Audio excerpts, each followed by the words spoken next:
Olá pessoal, então voltando aqui, nessa aula ainda falando sobre os átomos. Esse é um exemplo de átomo que nós pegamos aqui para mostrar. E lembrando que nós falamos, então ele tem um núcleo central que é composto de prótons e nêutrons e os elétrons que circulam em volta desse núcleo.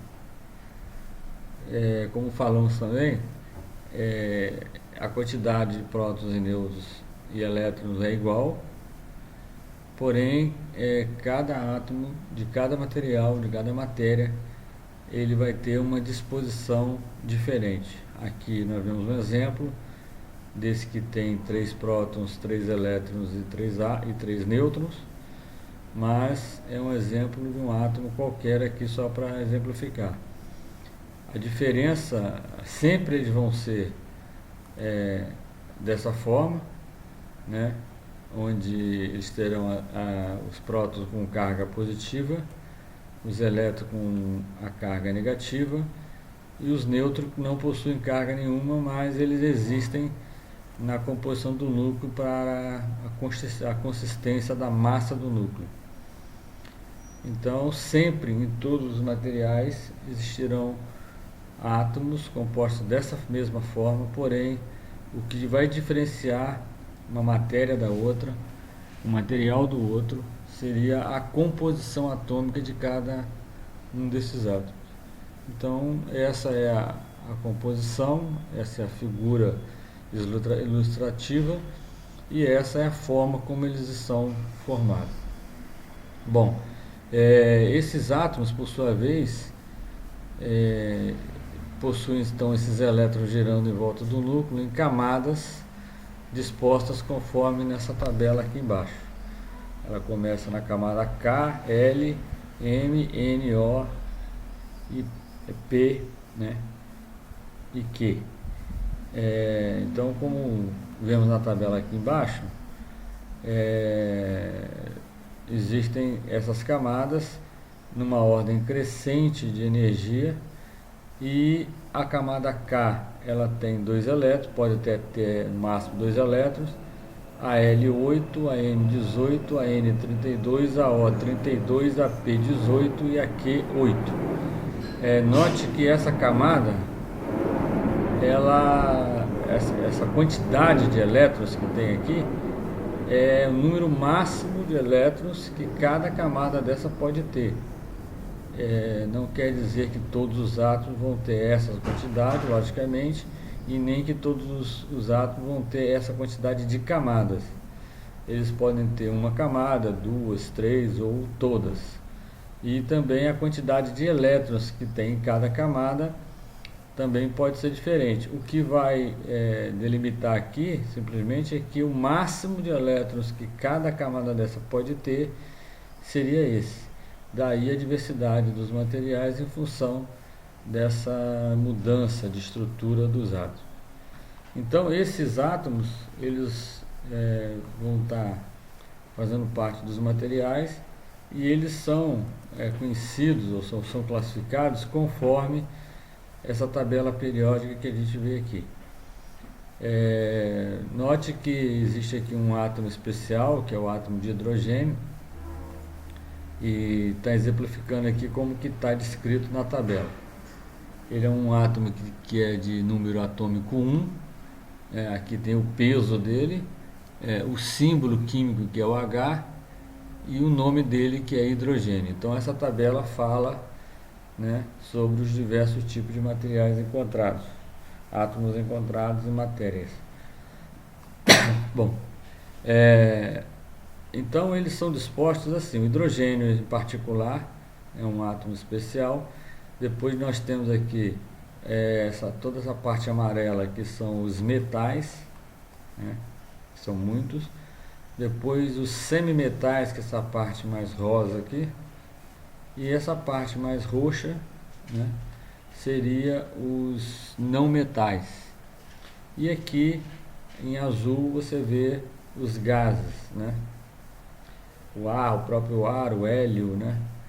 O nitrogênio. Então são gases que estão aqui compõem essa tabela periódica. Nós não vamos entrar muito a fundo, né, porque também não é o nosso interesse, mas os átomos ele tem aqui as classificações desde 1A, 2A, 3A, 4B até o 8A.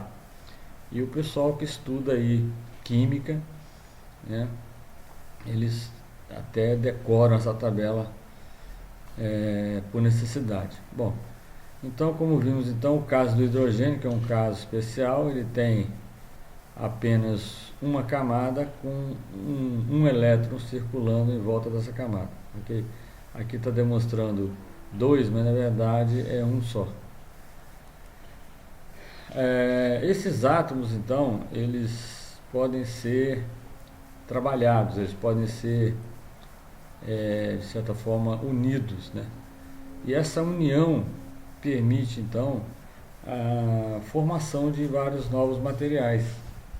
A essa ligação dá-se o nome de ligação covalente, que é, na verdade, uma ligação feita entre dois átomos de forma a uni-los, né? Essa ligação faz com que os átomos percam e ganhem elétrons. Então, nesse perde e ganha aí, né, nós dizemos então que vão ser formados íons, que são íons positivos e negativos. Nós vamos ver isso mais claramente adiante. Aqui tem um exemplo de uma ligação covalente entre dois átomos, onde a gente vê que, um exemplo aqui, um átomo com essa nuvem de elétrons, esse aqui igual, esse núcleo, ele está sempre mantendo esses elétrons próximos dele, porém não com força suficiente para atraí-los totalmente, por isso eles ficam girando em volta, mas não conseguem entrar no núcleo, senão o átomo se destruiria. Mas, e também, quando um outro átomo é colocado próximo, existem forças de atração desse núcleo, atraindo os elétrons do átomo ao lado, mas também, devido aos próprios elétrons que tem, né, nessas camadas, existem também as forças de repulsão. O que vai acontecer é uma briga entre o núcleo tentando atrair os elétrons para ele e os elétrons não permitindo, desse átomo, não permitindo que os outros elétrons entrem na cadeia. Por isso vão acontecer as chamadas formações de elétrons livres, que são aqueles elétrons que não vão se juntar nas ligações covalentes. Então, esse exemplo aqui, por exemplo, de um átomo A com um átomo B, ele teria dois elétrons na primeira camada, a camada K, e na camada L ele teria 6 elétrons, 2, 4, 6. E essa é a mesma coisa. Quando você juntou os dois, o A e o B, formou-se aqui uma ligação covalente entre esses dois elétrons, e esses dois elétrons que pertenciam a esse átomo passam a pertencer também a esse. E assim como esse que pertence a esse também passa a pertencer a esse. Então essa aqui é a chamada ligação covalente, que é uma ligação forte que existe mantendo esses dois átomos unidos. Aqui também nós vemos nessa ilustração um átomo de silício, por exemplo, né, onde você tem uma cadeia aqui de 12 átomos nesse pedaço aqui de matéria. E essas ligações aqui, onde esses elétrons, chamados elétrons de ligação covalente, eles ficam como que partilhados, ó, eles ficam pertencendo aos dois átomos. E essas ligações é que fazem com que os materiais sejam constituídos. Nesse outro exemplo, nós temos o exemplo aqui da famosa água, né, que é o H2O, ou seja, são dois átomos de hidrogênio unidos a um átomo de oxigênio, onde cada átomo de hidrogênio com um elétron, aqui também com um elétron, quando se associou, esse átomo do oxigênio passou a fazer parte também desse átomo de hidrogênio e fez então uma ligação covalente aqui, ok? E o átomo de oxigênio, ele tem 8 elétrons, 2 na primeira camada e 6 na camada de fora, com mais um que ele pegou do hidrogênio do lado de cá e do outro do lado de cá, ele ficou com 8 na última camada. Então vejam que é interessante aqui que a ligação da água é feita, a composição da água é feita exatamente com 2 átomos de hidrogênio e 1 de oxigênio. Ela já é encontrada na natureza dessa forma. Aqui um outro exemplo, aqui nós colocamos em azul e verde, né, para ficar diferenciado, que são átomos partilhados, né, e é assim que são feitas as ligações. Bom, quando se faz então essas ligações, vão existir elétrons livres, que são aqueles elétrons que não vão estar unidos ao elétron do átomo ao qual se fez essa ligação. Então, esses é que vão nos ajudar a entender o funcionamento da corrente elétrica, né? É através desses elétrons livres da última camada, sempre da última camada, é que nós vamos conseguir fazer o transporte dos elétrons a partir de uma teoria que temos, né, que nós vamos explicar, que é a teoria das cargas. E essas cargas elétricas, elas têm uma lei, né, que nós vamos estudar no próximo assunto. Aqui um outro exemplo, um átomo de carbono, onde você tem aqui 6 prótons, 6 nêutrons e 6 elétrons, 2 na primeira camada e 4 na camada de fora. É um átomo de carbono, por exemplo, ele tem essa formação. Aqui um exemplo interessante, que é o exemplo da água e do gelo. O gelo, na verdade, quando você congela esses átomos, também é um processo químico. Você pode fazer isso por temperaturas altas ou por temperaturas baixas, né? Ele forma uma ligação forte aqui, ó, né? E já na água, a água no seu estado normal, estado líquido, ela tem algumas ligações, mas não são tão fortes, né? Porque você vê que em cada partícula de água, né, em cada átomo de água, você tem aquela formação de H2O. Mas aqui são várias junções já de átomos de água. Quando você junta esse aqui, esse H2O com esse com esse, eles ficam ligados, mas uma ligação meio que fraca. Por isso a água é totalmente...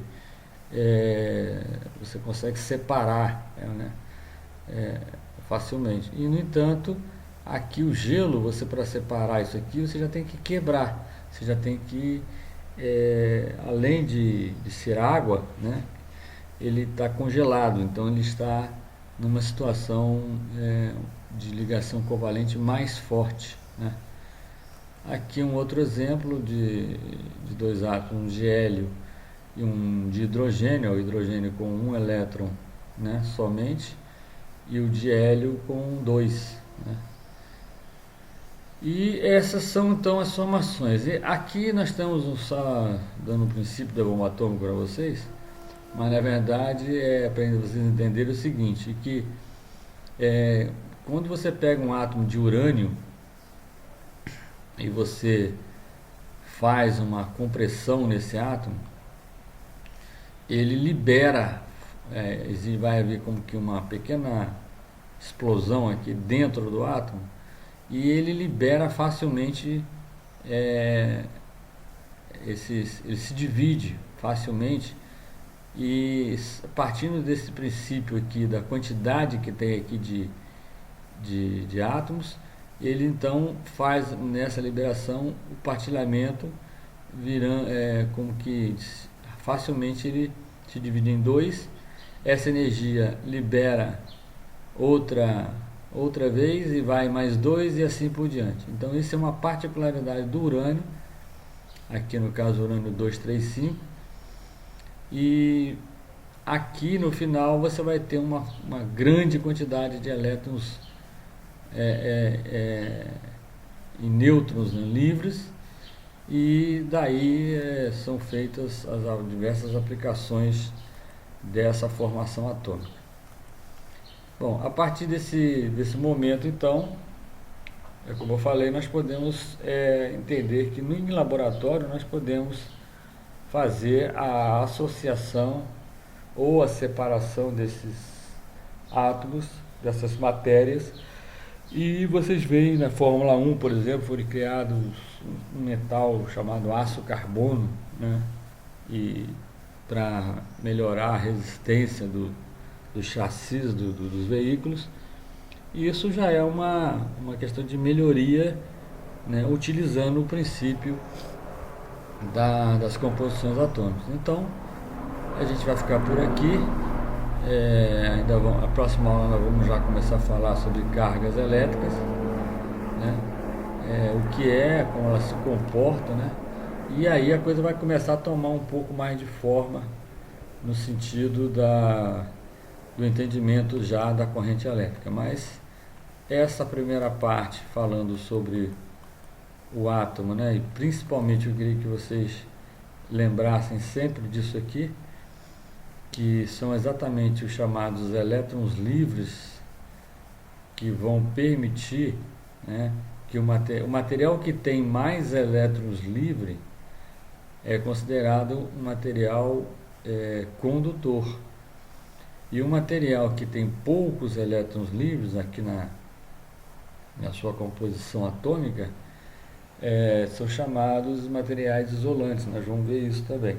Então, esses elétrons livres que vão fazer o transporte da energia elétrica. Por quê? Da corrente elétrica, porque eles, né, que vão se locomover dentro do material. E nós vamos ver como eles vão fazer isso, como eles vão se locomover, de que maneira eles vão fazer isso, ok? Então, seria interessante vocês terem essa figura em mente, né?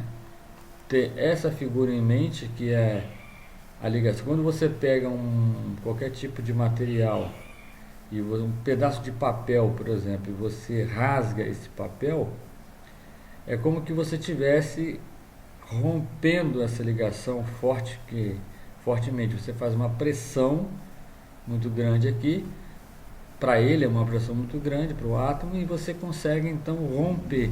Em toda aquela faixa do papel que você rasgou, você na verdade rompeu as ligações covalentes que existiam ali, e devido à pressão muito grande que você...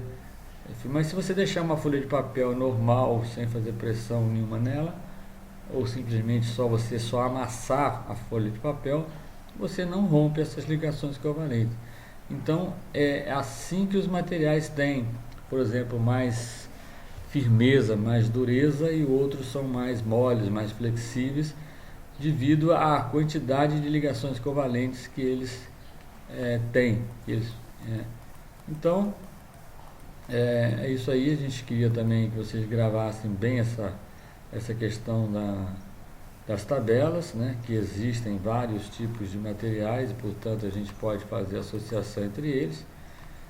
E a gente vai ficando por aqui, né, com a figura aí do nosso átomo, que é o principal objetivo aí dessa aula, vocês entenderem como que são formados os materiais. Então, como nós dissemos, a matéria, né, forma os materiais, e por sua vez a matéria é formada de átomos. Um átomo ou mais átomos, dependendo da matéria que está se tratando no momento, ok? Então, muito obrigado, até a próxima.